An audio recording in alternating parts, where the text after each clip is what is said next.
Apa yang harus dilakukan oleh stakeholder dan segala macam, ya itu tadi, fasilitasi. Selama ini kan para petani boleh kita bilang ya, kalau mau jujur, 99% mereka berjuang sendiri. Pemerintah tidak ada bersama mereka. Kalau mereka dibilang Ada 1% berarti. iya, maksudnya di angka 99 itu mereka tidak ada gitu loh. Jadi 1% kita bilang misalnya pupuk subsidi gitu.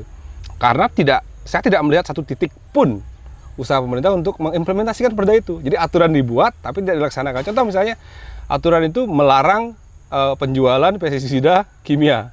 Faktanya warung pinggir jalan semua masih jualan gitu. Artinya ada usaha membuat aturan, tapi regulasi ini nggak bakal jadi apa-apa jika tidak dilakukan implementasi gitu. Yang sektor yang paling jor-joran itu apa? Bansos hibah, pembangunan fisik, itu aja yang seolah-olah menjadi makanan politisi kita. Setiap kali kampanye itu kita dicekokin itu aja. Wah, ngai bale Banjar gitu, ngai Sangah Merajaan, itu aja fokusnya.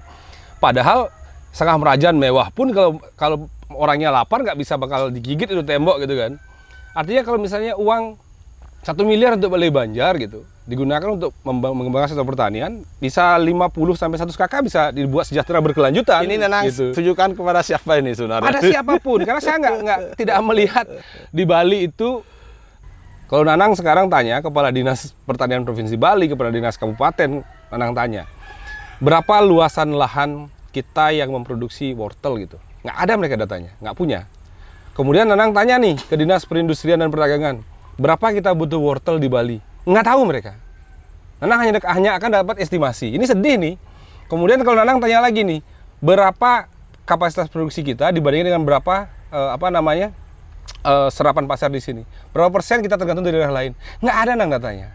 Semua komoditas saya tanya, atau mungkin paling goblok deh saya tanya, berapa ada jumlah sapi Bali produktif di Bali?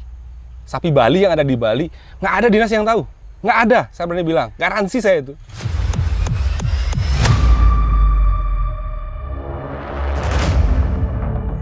Om Swastiastu Semeton, Rajang pagi, Sapun api, Sampun ngajang.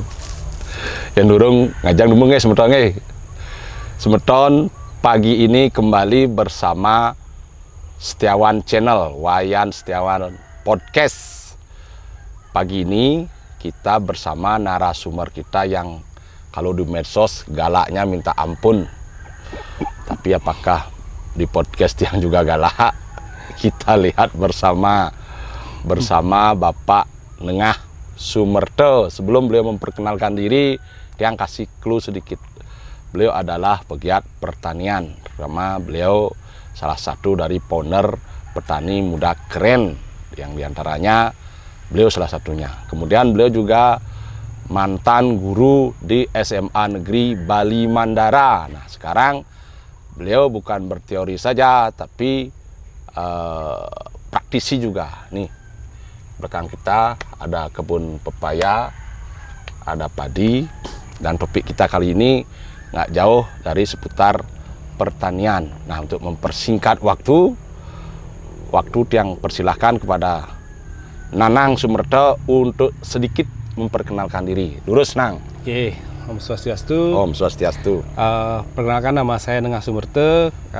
Tadi sudah disampaikan tiang petani, dan memang background aslinya petani, meskipun sempat tersesat kemana-mana gitu ya, ke sektor swasta, sektor pendidikan, dan akhirnya kembali ke pangkuan Ibu Pertiwi untuk menjadi petani. Dan misi kita di pertanian ini adalah bagaimana kita mengajak sebanyak-banyaknya anak muda untuk kembali berpikir bahwa sektor pertanian adalah sektor yang sangat layak untuk digeluti, dan potensinya di Bali masih luar biasa. Sementara kita di Bali sebagian besar hanya menjadi konsumen, tidak mau menjadi produsen atau menjadi distributor di sektor pariwisata ini. Nah, salah satu yang kita kerjakan adalah dengan cara menciptakan mata rantai pertanian yang berkelanjutan dengan, kalau kita bilang, nature farming atau organik, sehingga kita punya produk bermutu yang berbeda dari pasar lain, sehingga segmentasi pasar tertentu bisa kita kuasai, seperti itu. Nang, nggak jauh-jauh saya ngorton nih, Nang. Saya panggil Nanang, Nang Sumerto saya panggil Nang gitu. Ini di samping kita ini kan kebun pepaya nih, Nang. Nih jenis sapo nih, Nang, karena ini podcast kedua saya tentang pepaya, Nang. Yang pertama di Berawantangi, Nang. Nah, sekarang di sini lagi nih. Saya lihat ini menarik. Kenapa? Pepaya itu setiap hari dikonsumsi, Nang. Dan tingkat kebutuhan pepaya di Bali itu sebenarnya sangat tinggi, nah. Benar Mulai sekali. dari kalangan bawah sampai kalangan hotel bintang 5, nah. Untuk pepaya ini apa nih jenisnya, nah? Apa nih jenisnya nih? Kalau pepaya di sini ada dua jenis. Yang pertama itu ada Kalina IPB yang dari Prof Kalina. Kalau yang kedua itu kita pepaya Thailand yang di belakang Nanang ini, dan di sana juga ada yang agak besar. Itu kalau yang Thailand peruntukannya berbeda karena rasa sedikit kalah kalau dibandingkan dengan Kalina. Kemudian volume panen dia jauh lebih banyak, sehingga dia larinya nanti jadi ke olahan untuk bahan keripik dan lain sebagainya. Ini kita trial aja untuk yang Thailandnya. Ini berapa aron ini, Nang? Ini 32, tapi yang jadi kebun cuma 28. Nang, tadi Nang sempat menyebut bahwa untuk menarik anak muda kembali ke pertanian. Saya lihat ada beberapa anak muda yang tertarik, tetapi kebanyakan dari anak muda larinya bukan ke pertanian, Nang. Nah, apa yang bisa nanti dilakukan khususnya stakeholder untuk merangsang, stakeholder dalam ini tentu pemerintah ya, Iya, benar. untuk merangsang generasi muda kita back to nature, back to farming, kembali bertani. Apa itu? Karena banyak nih, mohon maaf, saya mantan Pekaseh, Nang. Saya tahu kalau orang nanam padi itu hasilnya berapa. Kalau saya rata-rata average itu sekitar 26.000 per hari. Nggak masuk hari aja. Itu enggak masuk. Nah, sekarang kita menggebu-gebu ingin anak muda bertani tapi hasilnya tidak worth it. Nah, ini gimana, Nang? Coba Nang, coba cerita sedikit sebenarnya gimana? Kalau kita ngelihat sebenarnya pada satu pemilihan komoditas ya. Yang kedua harus pemahaman pasar. Pasar butuhnya apa? Itu seringkali yang jadi masalah. Yang tadi ngomongin tentang apa yang harus dilakukan oleh stakeholder dan segala macam, ya itu tadi, fasilitasi. Selama ini kan para petani boleh kita bilang ya, kalau mau jujur, 99% mereka berjuang sendiri. Pemerintah tidak ada bersama mereka. Kalau mereka dibilang ada 1% berarti. iya, maksudnya di angka 99 itu mereka tidak ada gitu loh. Jadi 1% kita bilang misalnya pupuk subsidi gitu. Barang yang subsidi aja kadang barangnya nggak ada gitu. Yang tidak subsidi pun di pasaran barangnya nggak ada gitu. Kalau orang ngomongin masih pupuk kimia, itu alasan kenapa kita fokus ke nature farming dengan pupuk yang kita buat sendiri. Nah itu. Nah pemerintah ini kalau kita bicara tentang tanggung jawab, mereka harusnya punya kemampuan meregulasi. Meskipun mereka saya lihat mencoba meregulasi. Satu misalnya, zamannya Pak Koster buat perda lagi, bukan pergub. Perda pertanian organik. Kalau perda itu dilanggar, larinya dia pidana ini. Bukan perdata loh, yang namanya perda nih. Artinya perdanya udah cantik banget. Saya baca tuh berapa ratus halaman. Wih, keren nih kalau bisa diimplementasi. Bali sakti nih saya bilang. Tapi perda itu hanya jadi macan kertas, jadi macan ompong dia. Karena saya tidak melihat satu titik pun usaha pemerintah untuk mengimplementasikan perda itu. Jadi aturan dibuat tapi tidak dilaksanakan. Contoh misalnya aturan itu melarang penjualan pestisida kimia. Faktanya warung pinggir jalan semua masih jualan gitu. Artinya ada usaha membuat aturan, tapi regulasi ini nggak bakal jadi apa-apa jika tidak dilakukan implementasi gitu. Yang kedua terkait dengan apa yang pemerintah bisa lakukan adalah memfokuskan kekuatan budgeting pada sektor pertanian. Ini nggak pernah dilakukan. Saya berani bilang nggak pernah dilakukan. Sektor yang paling jor-joran itu apa? Bansos hibah, pembangunan fisik, itu aja yang seolah-olah menjadi makanan politisi kita. Setiap kali kampanye itu kita dicekokin itu aja. Ngai bale Banjar gitu, ngai Sangah Merajaan, itu aja fokusnya. Padahal Sangah Merajaan mewah pun kalau orangnya lapar nggak bisa bakal digigit itu tembok gitu kan. Artinya kalau misalnya uang 1 miliar untuk Balai Banjar gitu digunakan untuk mengembangkan sektor pertanian, bisa 50 sampai 100 KK bisa dibuat sejahtera berkelanjutan. Ini Nanang gitu. tujukan kepada siapa ini sebenarnya? Pada siapapun, karena saya tidak melihat di Bali itu belum pernah saya ketemu politisi kita akan fokus di pertanian. Habis itu dia menang terpilih misalnya, beneran sektornya dijalanin. Nah, Nang, ini gitu. November ini kan momentum pilkada. Jadi kan bisa kita titip aspirasi kita kepada mereka-mereka itu. Mudah-mudahan podcast ini nanti didengar oleh para kandidat baik Cabup, Cawalkot, kan begitu ya.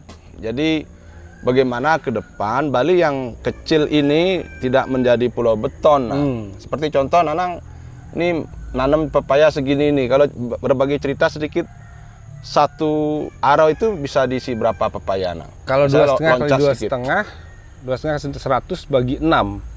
Berarti kalau 100 dibagi 6 itu sekitar 18 pohon lah. per aro, Iya. 2,5. Dengan catatan jenis pepayanya Kalina begini, yang kecil. Iya. Nggak terlalu rapat ini, sudah tidak. 2,5 kali 2,5 itu lumayan lah gitu. Idealnya. Kalau ideal sekali 3 meter orang 3 buat. meter, Tapi 3 buahnya meter. besar-besar, swalayan nggak mau nerima buah besar dia. Oh, jadi alasannya dibuat rapat agar Buahnya kecil. buahnya kecil. Ya. Oh, getan, semeton, semua itu Ada alasannya. ada alasannya gitu. Kenapa rapat? Hmm. Jadi buahnya biar bisa diatur, tidak Ya. terlalu berat. Oh. Karena orang nggak mau beli buah 2 Jadi kilo gitu. jadi tadi Nanang saya dengar menyebut pemerintah tidak berpihak ya, 99%, 1%-nya aja berpihak, itu ada sedikit goodwill lah. Umpamanya nih ada nih gubernur atau bupati terpilih nih, Nanang ditunjuk sebagai kepala badan apalah atau kepala dinas lah gitu, kalau aturan memungkinkan ya gitu. Umpama nih kita berandai-andai, Anda bisa ngomong besar ini ya gini. Kalau Anda dikasih kesempatan untuk membuktikan omongan itu, langkah-langkah apa yang akan Nanang lakukan nih? Kira-kira Iya. secara umum dulu, nggak perlu secara teknis, secara umum sebagai anggaplah ilustrasinya Nanang kepala dinas pertanian Kabupaten Badung lah, yang uangnya banyak sekali. Ini mohon maaf nih. Dan petaninya masih belum sejahtera. Iya, dan petaninya masih marit nih. Iya. Ada di petani apa itu namanya yang di ya sejahtera lah sebagian, ada yang Yang sejahtera pengusaha petaniannya, bukan petaninya. ya petaninya Sama aja. apa itu namanya yang dibawa ke hotel-hotel tuh yang harus Yang hidroponics, yang ya apalah namanya pokoknya itu. Nah, gimana nih kalau umpama nih nanti ada kandidat Bupati Badung yang menang, terus Nang Sumerto ditunjuk. Anda kan suka ngeritik pemerintah, saya lihat tuh suka ngeritik Pak Koster lah, suka ngeritik siapa lah gitu. Saya bukan apa-apa ya, cuma seandainya nanti Nanang dikasih kesempatan itu umpamanya, atau minimal jadi staf ahlinya lah di bidang pertanian, what can you do? Kalau saya sebenarnya, kita kan tinggal scaling up, Nang.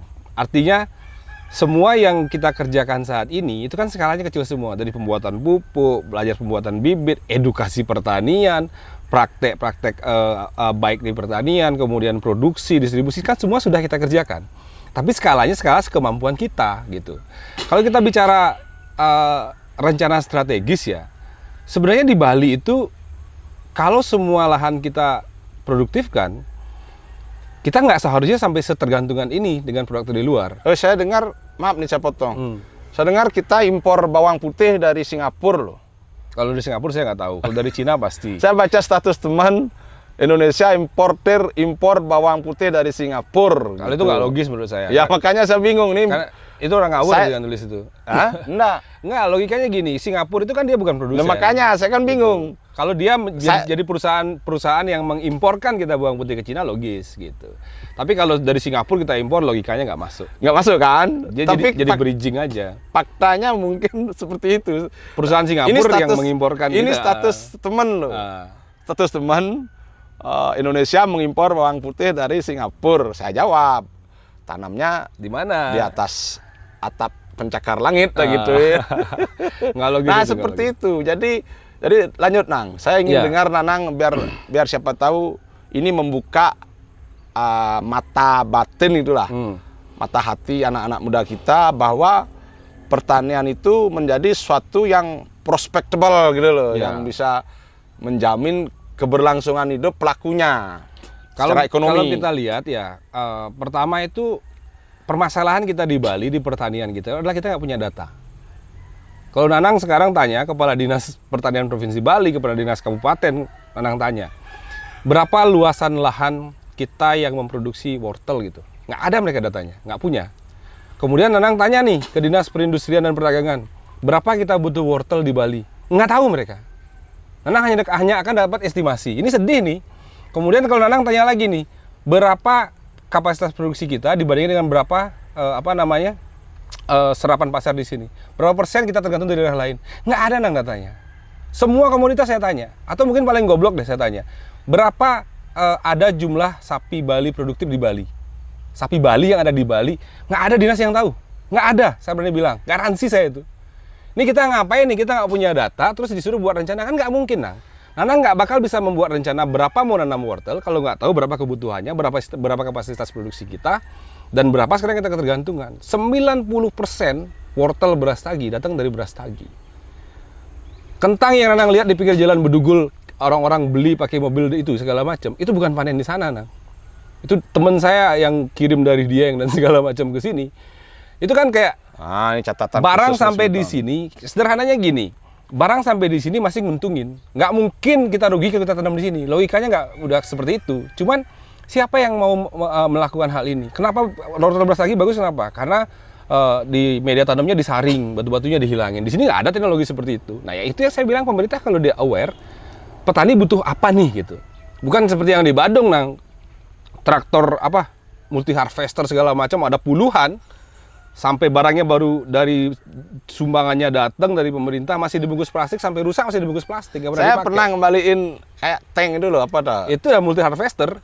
Jadi Saya petani nggak tolak. butuh itu kan. Saya kan, ini sedikit informasi semeton. Saya mantan Pekaseh Subak Sengempel. Saya pernah mengembalikan bantuan dari pemerintah berupa itu loh, alat pemanen, karena tidak sesuai dengan kontur lahan di Subak saya. Nggak bisa. Itu harusnya untuk lahan luas. Tapi Ini permasalahan kita tuh di sini. Jadi pemerintah menyiapkan program itu nggak bottom up. Kan Dia nggak ada- nanya ke kita. kan ada DPR 1000 traktor, Nang. Ya Gimana? whatever lah itu. Itu yang saya maksud, pengadaannya tidak tepat guna. Kalau Jadi- benar dia melakukan itu, ya dia harus nanya Jadi dulu. kalau Nanang jadi kepala dinas pertanian itulah umpamanya. Yang pertama kali Nanang lakukan adalah Data. melakukan pendataan. Itu yang paling penting. By data. Tanpa data, kita hanya ngomongin Setelah itu, data gitu. ya oke lah setelah data. Kalau data kemudian kita buat skala prioritas. Contohnya misalnya gini. Selama ini permasalahan petani apa? Pasti pupuk.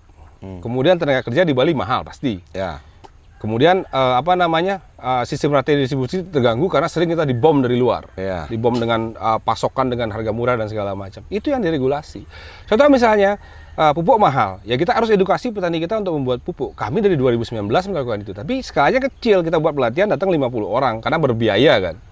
Kan nggak mungkin orang datang makan kita kasih gratis, kita udah ngelatih ngasih makan, nggak mungkin. Nah ini yang saya maksud, pemerintah harusnya aware. Dengan mengeluarkan uang sedikit saja sudah semakin banyak orang bisa kita edukasi gitu. Jadi intinya daripada, ini mohon maaf ya, saya menyambung percakapan yang tadi, daripada uangnya itu dipakai untuk hibah-hibah Nah, itu yang dia. berbentuk bangunan gitu loh. Lebih baik lebih banyak dialokasikan untuk pengembangan di sektor Ya. pertanian. Tapi infrastruktur kan juga perlu, Nang. Perlu, tapi kembali lagi pada kata skala prioritas. Kalau kita bicara infrastruktur yang mampu menciptakan kemaslahatan masyarakat gitu, menciptakan kesejahteraan, saya sangat sepakat. Bendungan gitu misalnya, saluran air, jalan usaha tani, Irigasi, jalan usaha irigasi. tani. Sekarang Nang, kalau ngomong skala prioritas, saya di Banjar Apa itu pernah foto dan kemudian upload RAB pembangunan Bali Banjar. Itu 4 miliar, Nang. 4 miliar kalau Nanang buat pabrik kompos, Nanang bisa buat 20 desa. Tuh. Ini 20 desa punya pabrik kompos, bayangkan satu pabrik kompos satu desa itu mencukupi 50% aja dari petaninya. Dengan dia punya sapi dibeli, ada perputaran penjualan tai sapi, penjualan kompos, ada tenaga kerja yang terserap. Dan itu nggak hanya sekali pakai, Nang. Benar kan? 20 pabrik kompos itu akan hidup selamanya, yang dia akan memacu orang untuk melihara sapi karena tainya bisa dijual sebagai uang harian gitu loh. Ngubuh sampai dase itu hariannya 100 gitu misalnya. Ini saya ingin sampaikan, saya potong dulu, Nan. Ini saya ingin sampaikan kepada siapapun nanti sebagai cagup, baik cagup, cawagub, cabub, cawabub, cawali, cawawali, mudah-mudahan ini didengar.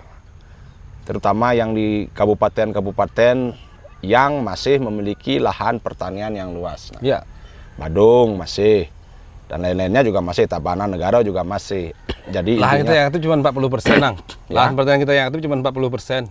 Di semua wilayah Bali. Saya tahu itu, tapi juga by data-data masih. Iya. Dengan cara kita. Nah itu. Jadi kalau kita mau ngomong secara sistematis, yang pertama kita kumpulkan data, kemudian kita buatin strategic plan dan skala prioritas. Tapi bagaimana Baru kalau kita bisa eksekusi itu. SDM-nya nggak ada, Nang? Nggak ada istilah SDM, nggak ada. Sebentar, jangan bilang begitu. Saya jadi mantan Pekaseh, Nang.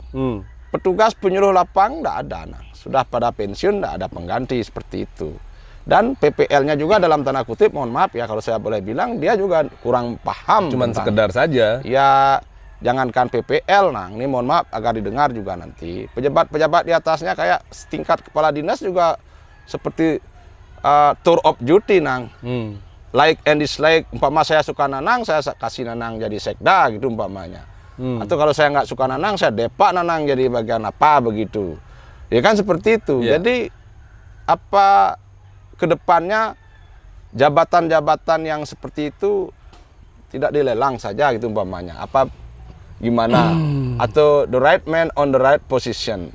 Regulasi ASN terbaru yang saya baca itu sebenarnya P3K pun bisa menjadi level Dinas. eselon sampai eselon 2 masih bisa. Itu. Artinya kalau kita ngomong the right man and the right place, kalau saya tanya sama Nanang, coba kasih saya satu contoh pejabat yang the right man in the right place. Sama the wrong man In the right place. no, on the wrong place gitu lah. Artinya- On the wrong man, the right place kan masih lah bagus lah. Saya mohon maaf, ini yang jadi agak semacam ini, mohon maaf, mudah-mudahan juga didengar ya. Tempo hari kita dari Gubbi audensi dengan Bapak PJ Gubernur ya. Hanya diterima Pak Kadis Peternakan. Perdagangan dan Industri dan Kadis Pertanian itu Pak. Siapalah, saya lupa namanya. Padahal Pak PJ-nya menurut informasi beliau ada loh. Ya, kan Jadi- ada agenda. Nah, Iya. kita nggak bisa juga justifikasi seperti itu. Ya, saya ngerti itu. Tapi kan suratnya kan sudah, mohon maaf ya, kan kita bersurat, nah, Ya, berlama-lama tetap bersurat. ada skala prioritas. Nah, jadi kalau agenda pejabat publik itu nggak bisa seperti itu. Saya ngerti karena Jadi, saya pernah ngalamin nah, hal bukan seperti itu, secara gitu. psikologis kan kita merasa Tidak diperhatikan. ya tidak diperhatikan karena besoknya ada pengusaha apalah itu datang, ya diterima. Ya kan itu membuat secara psikis kita terganggu, nah. Jadi kelihatan bahwa guru Wiseso kita tidak betul-betul seperti kata Nanang tadi, 99% tidak berpihak kepada pertanian kan seperti itu.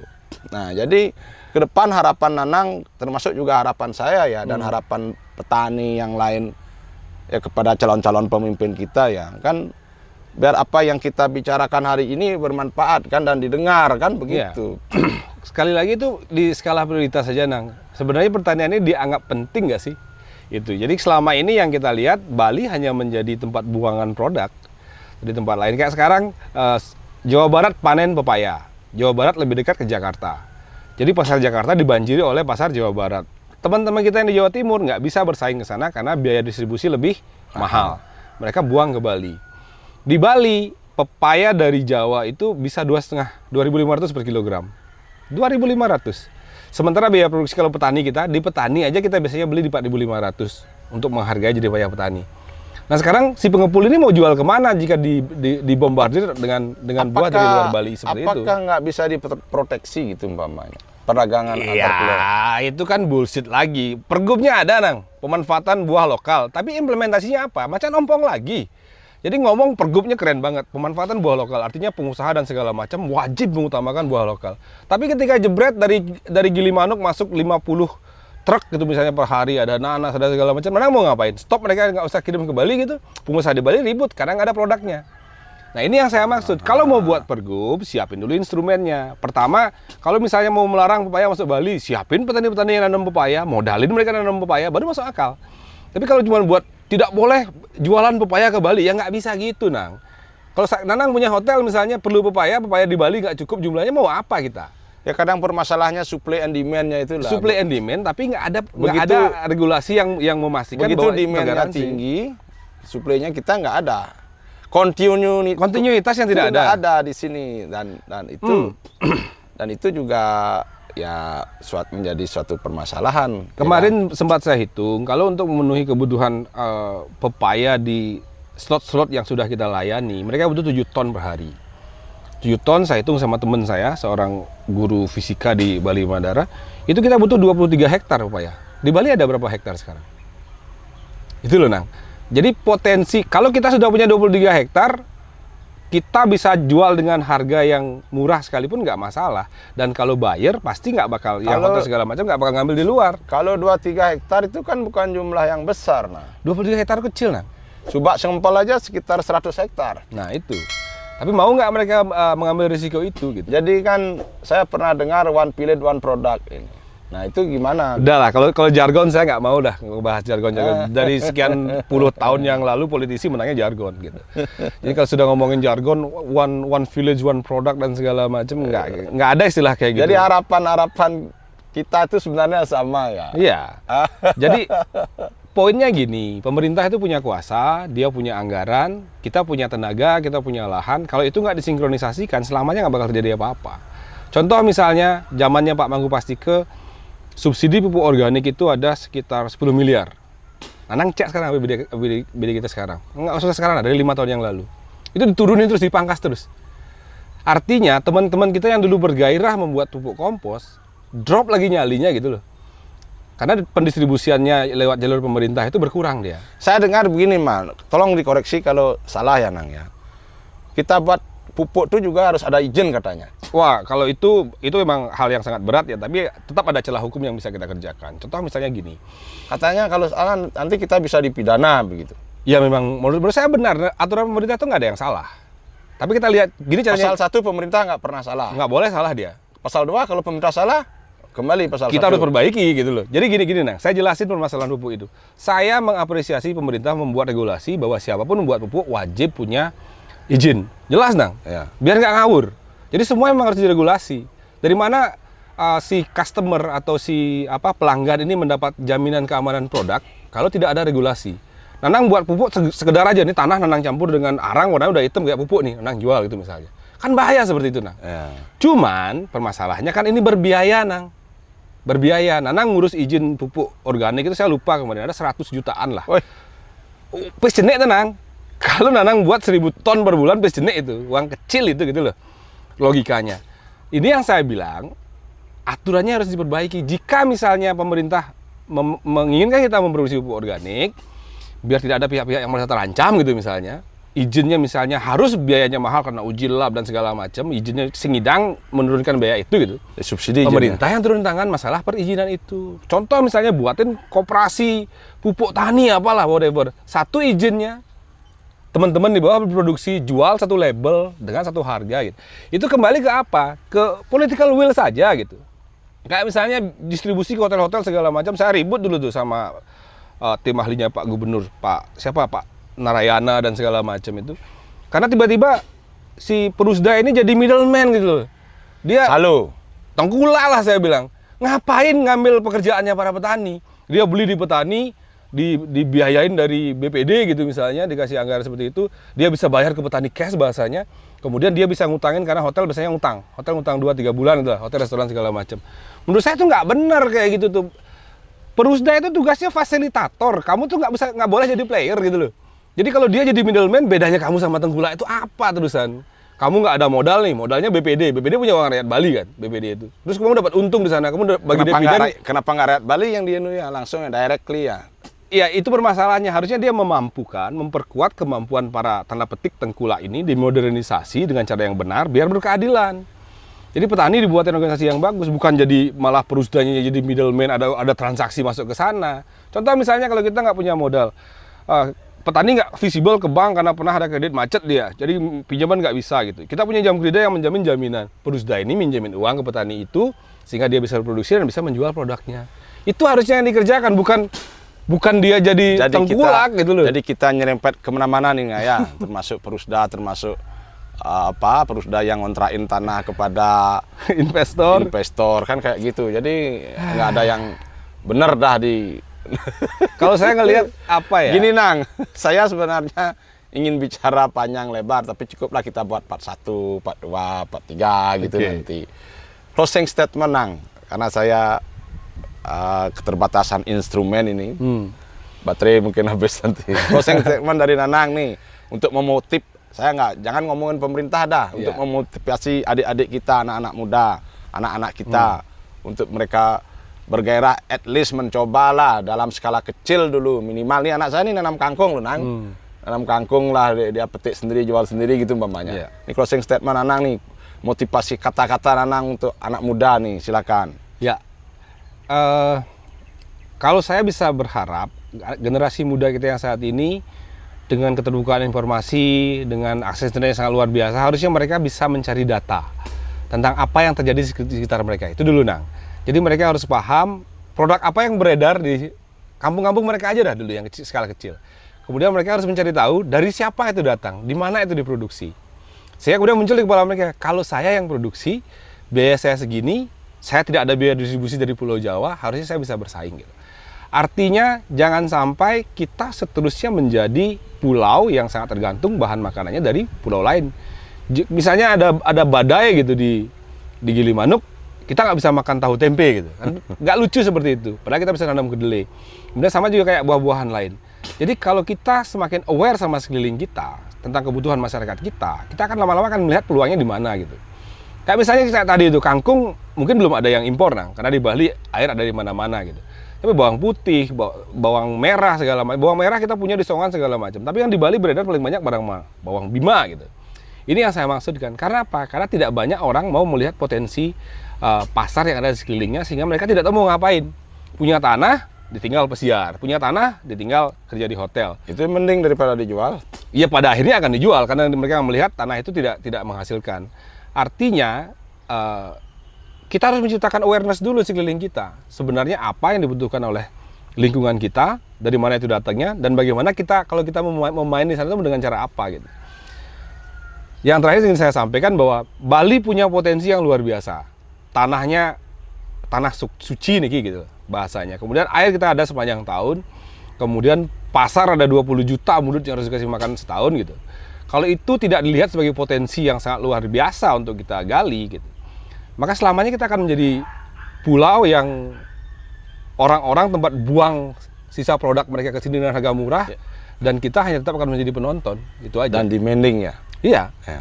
Jadi permintaan pasar tidak akan pernah kita bisa penuhi jika tidak ada usaha-usaha serius dari banyak orang untuk melihat potensi pasar ini dan mengeksekusinya. Ini part 1, Nang. Karena saya nanti akan ada part 2 lagi. Ya nanti ke Goblek kita ngobrol ya, lagi. Kan biar lihat nih apa gitu. Ini semeton dimanapun semeton berada, demikianlah obrolan bincang-bincang kita pagi ini dengan Nanang Sumerto, pelaku praktisi pertanian. Mudah-mudahan ada manfaatnya daripada tidak ada manfaatnya. Akhir kata Tiang Sinap dengan Pramasanti, Om Santi Santi Santi Om. Rahayu semeton, sane durung ngajang, ngajang duman. Rahayu.